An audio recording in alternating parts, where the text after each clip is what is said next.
तो मुख्तार अंसारी को लखनऊ ले जाया जा रहा है। बांदा जेल से एम्बुलेंस के जरिए लखनऊ ले जाया जा रहा मुख्तार को। फतेहपुर पहुंचा है गाड़ियों का काफिला, कड़ी सुरक्षा घेरे में लखनऊ ले जाया जा रहा है। आपको बता दें ACGM 3 कोर्ट में पेश होगा मुख्तार। 2020 के एक मुकदमे में पेशी हुई है। कई धाराओं में हजरतगंज थाने में केस दर्ज है। बड़ी खबर आपको बता दें, मुख्तार अंसारी को बांदा जेल से लखनऊ ले जाया जा रहा है। आज उनकी MP MLA कोर्ट में पेशी होनी है और इसी के चलते उन्हें लखनऊ ले जाया जा रहा है। 4 तस्वीरें आप अपनी स्क्रीन पर देख पा रहे हैं। ये अलग अलग समय की तस्वीरें हैं जो बांदा से ये काफिला रवाना हुआ लखनऊ के लिए कुछ ही देर और बाकी, और लखनऊ पहुंच जाएगा मुख्तार अंसारी जब कोर्ट में उनकी पेशी होनी है। आपको बता दें ये जो मामला है ये शत्रु संपत्ति पर अवैध कब्जा कर अवैध निर्माण का ये मामला है जिस पर FIR दर्ज की गई थी। 3 नाम इसमें शामिल थे, मुख्तार अंसारी और उनके बेटों के नाम शामिल थे। इसी मामले पर पेशी होनी है।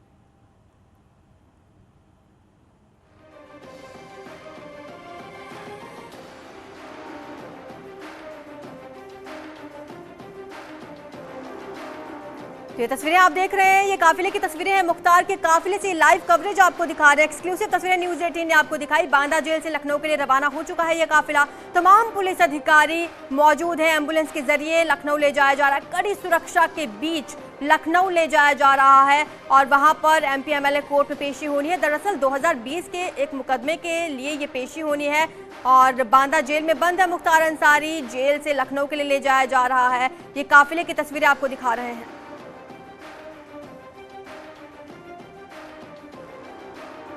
अफजल अंसारी हमें ज्यादा जानकारी देंगे।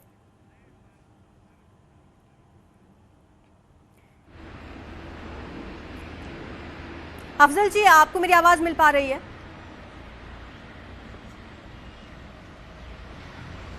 जी हाँ। कल लगातार ट्वीट भी किए गए अब्बास अंसारी द्वारा और ये बताया गया कि बिना नेम प्लेट की गाड़ियां वहां पर बांदा में मौजूद थी। आरोप ये लगाया गया था कि बांदा से लखनऊ उनको शिफ्ट किया जा रहा है बिना किसी जानकारी के।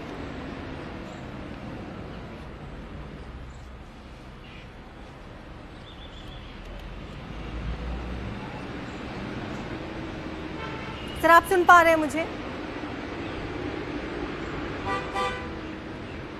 अफजल जी, आपको मेरी आवाज आ रही है? हेलो। जी जी, आप सुन पा रहे हैं मुझे?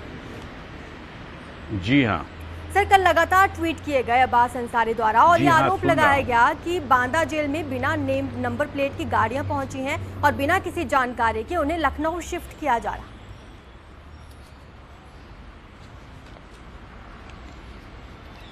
नहीं, अपनी जानकारी के आधार पर उन्होंने क्या कहा मुझे नहीं बता सकता, लेकिन आप लोगों के माध्यम से मिल रही जानकारी के अनुसार ऐसा प्रतीत होता है कि लखनऊ में MP MLA स्पेशल कोर्ट में उनकी कोई तारीख है आज और उस तारीख पर माननीय न्यायालय के जज ने उन्हें तलब किया है फिजिकल रूप से वो आए।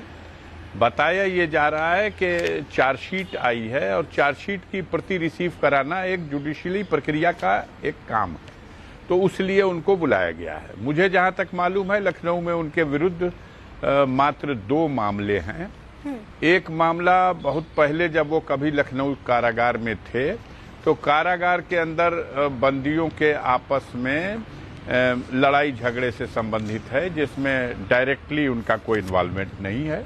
वो उनकी बैरिक के बंदियों से और किसी दूसरी बैरिक के बंदियों से कोई मारपीट की घटना। दूसरा मामला पिछले दिनों 2020 में उनकी मदर के नाम से लखनऊ के जिया मऊ में आराजी नंबर 93 में जो ज़मीन थी जिसे मदर ने अपनी वसीयत में मुख्तार अंसारी के बेटों अब्बास अंसारी और उमर अंसारी के नाम से वसीयत कर दी थी। उसी ज़मीन पे बने हुए 2 टावर LDA ने नक्शा निरस्त करके गिरा दिए, जबकि वो बिल्कुल गैर कानूनी कार्रवाई थी। श्रीमती राबिया बेगम जिनका स्वर्गवास हो चुका है 2018 में 29 दिसंबर को, और 2020 में उनके पीठ पीछे बिना उनको सुने और उनका नक्शा निरस्त करके और उसको उस पे बने टावर गिरा दिए जाने की प्रक्रिया। बहरहाल ये सब न्यायालय का मामला है।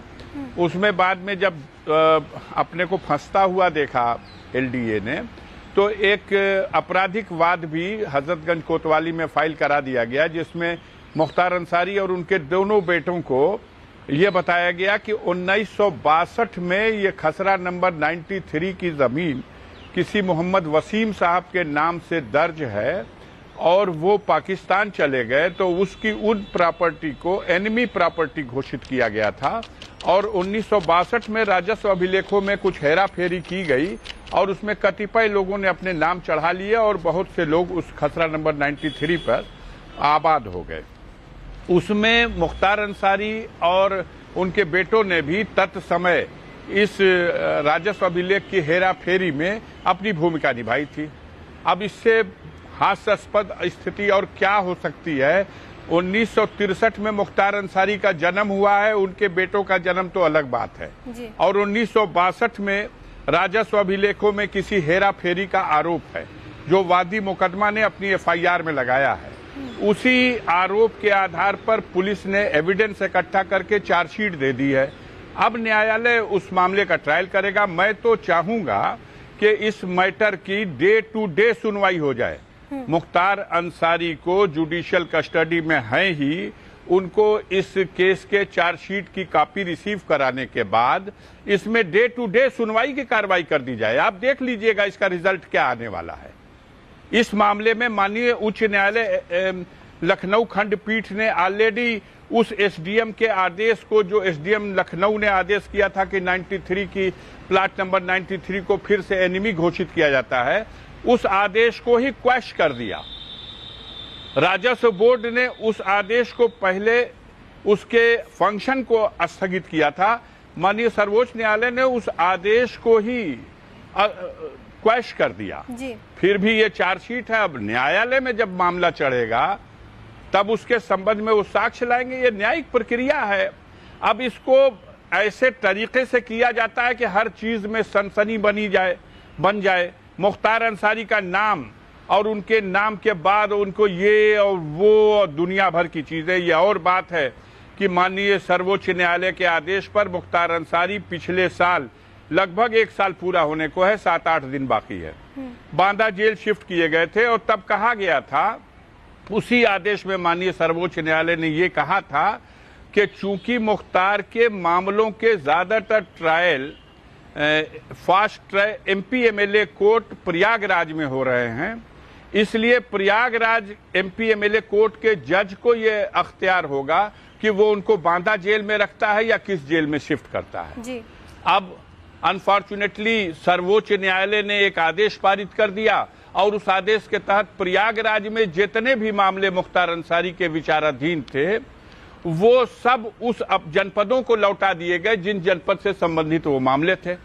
यानी प्रयागराज में उनके खिलाफ कोई मुकदमा नहीं, बांदा में उनके खिलाफ कोई मुकदमा नहीं, मुकदमा उनके खिलाफ है बनारस में, मुकदमे उनके खिलाफ है गाजीपुर के, मऊ के या लखनऊ के, या अब एक एम्बुलेंस का मामला इन लोगों ने जो उठाया है कि नकली आईडी देकर के एक रजिस्ट्रेशन कराया गया था।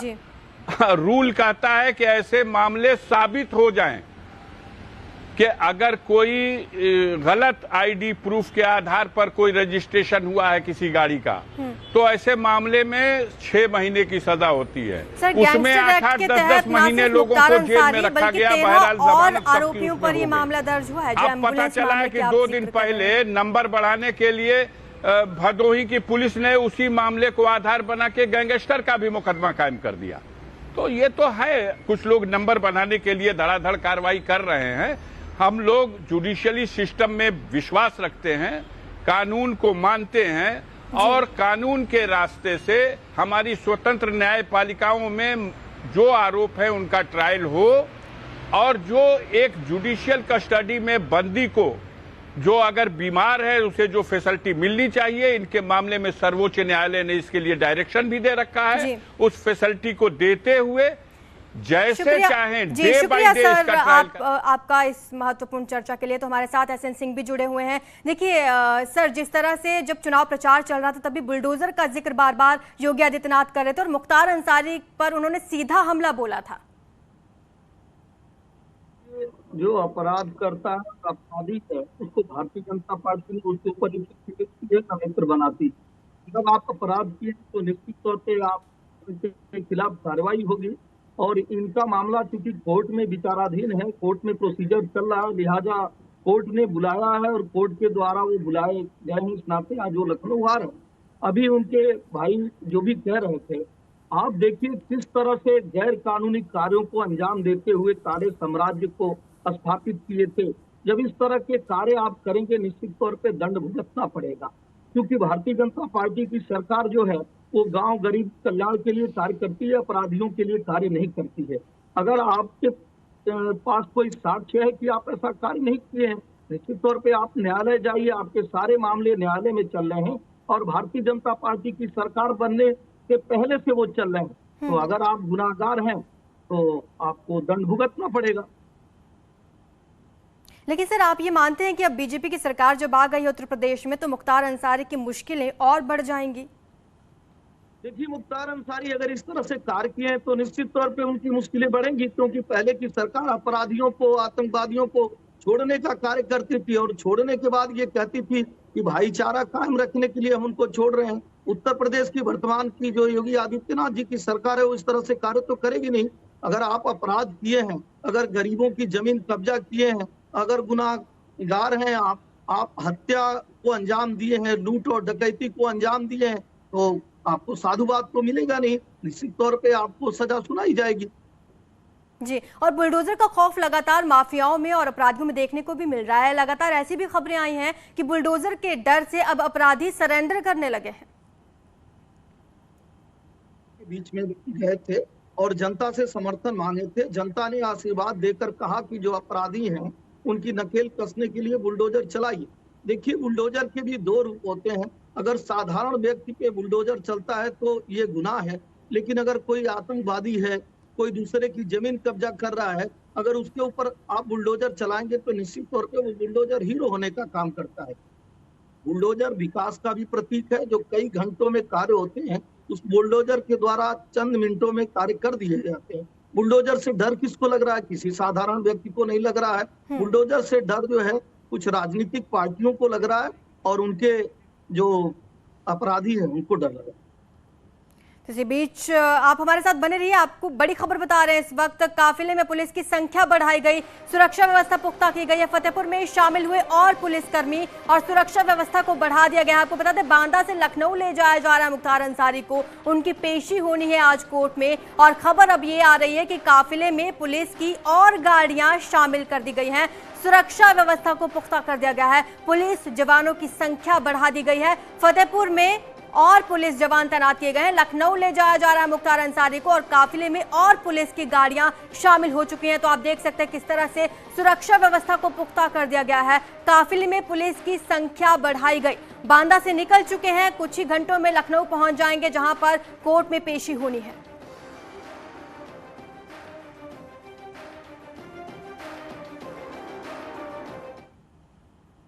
ब्रजेश भाटी भी हमारे साथ जुड़ चुके हैं, राजनीतिक विश्लेषक हैं।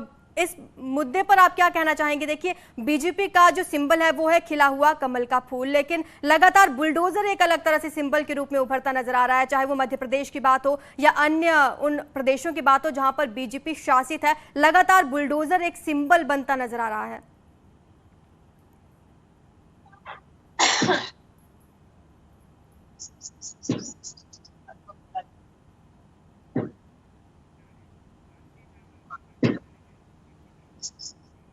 चलिए उनके पास वापस लौटेंगे। अंकित हमारे साथ जुड़े हुए हैं। अंकित, आप कहां पर इस वक्त मौजूद हैं? ये हम बताओ, आपको इस वक्त बता दें कि हम यहाँ फतेहपुर जनपद में मौजूद हैं और फतेहपुर की अगर कहा जाए, फतेहपुर हम लोग काफी अंदाज किया 19 किलोमीटर फतेहपुर यहाँ से क्रॉस करने में लगेगा।